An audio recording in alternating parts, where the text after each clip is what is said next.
14 na kabanata. Ang pagkamatay ni Juan na tagapagbautismo.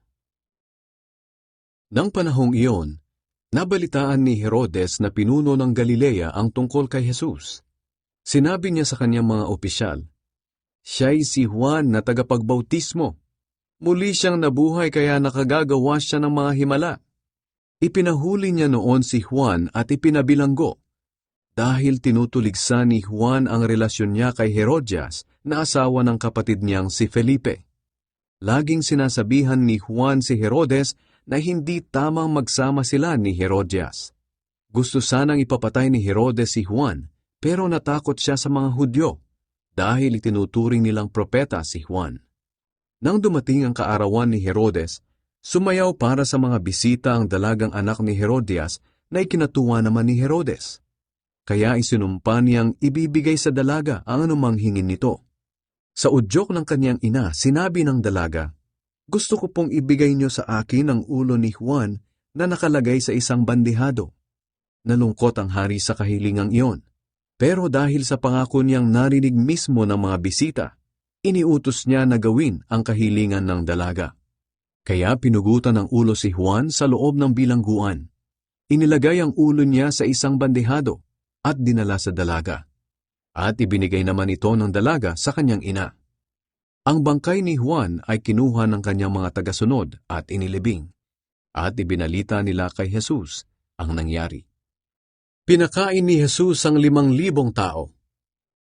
Nang mabalitaan iyon ni Jesus, sumakay siya sa isang bangka at pumunta sa isang tahimik na lugar.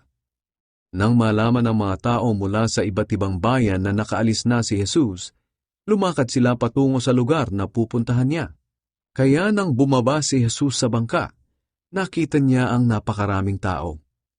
Naawa siya sa kanila at pinagaling niya ang mga may sakit sa kanila. Nang gumagabi na, lumapit kay Jesus ang mga tagasunod niya at sinabi, "Nasa ilang na lugar po tayo at dumidilim na. Paalisin niyo na po ang mga tao para makapunta sila sa mga nayon at nang makabili ng pagkain nila."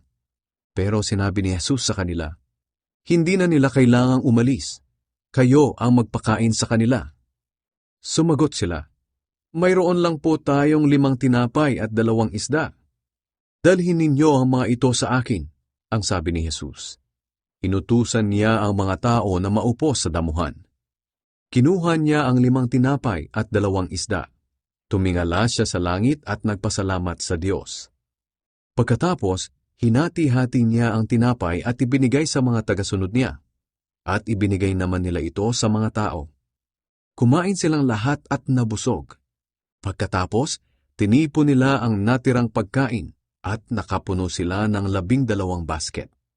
Ang bilang ng mga lalaking kumain ay mga 5,000, maliban pa sa mga babae at mga bata.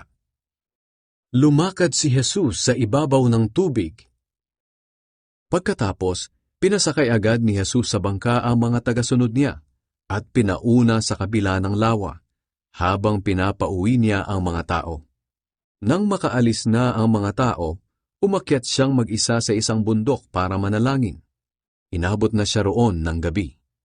Nang oras na iyon, malayo na ang bangkang sinasakyan ng mga tagasunod niya. Sinasalpok ng malalaking alon ng bangka nila dahil pasalungat ito sa hangin. Nang madaling araw na, sumunod sa kanila si Jesus na naglalakad sa ibabaw ng tubig. Pagkakita ng mga tagasunod na may naglalakad sa tubig, kinilabutan sila at napasigaw sila ng "Multo!" dahil sa matinding takot. Pero agad na nagsalita si Jesus, "Ako ito, huwag kayong matakot. Lakasan ninyo ang inyong loob." Sumagot si Pedro sa kanya, "Panginoon, kung kayo nga iyan, papuntahin niyo ako riyan na naglalakad din sa tubig." "Halika," sabi ni Jesus. Kaya bumaba si Pedro sa bangka at naglakad sa tubig patungo kay Jesus. Pero nang mapansin niyang malakas ang hangin, natakot siya at unti-unting lumubog. Kaya sumigaw siya, "Panginoon, iligtas niyo ako." Agad naman siyang inabot ni Jesus at sinabi, "Kailiit ng pananampalataya mo. Bakit ka nag-alinlangan?" Pagkasakay nilang dalawa sa bangka, biglang tumigil ang malakas na hangin, at sinambas siya ng mga nasa bangka at sinabi, talagang kayo nga po ang anak ng Diyos. Pinagaling ni Jesus ang mga may sakit sa Genesaret.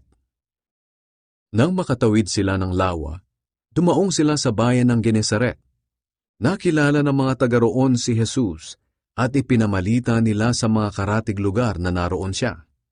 Kaya dinala ng mga tao kay Jesus ang mga may sakit sa kanila. Nakiusap sila kay Jesus na kung maaari ay pahipuin niya ang mga may sakit kahit man lang sa laylayan ng kanyang damit.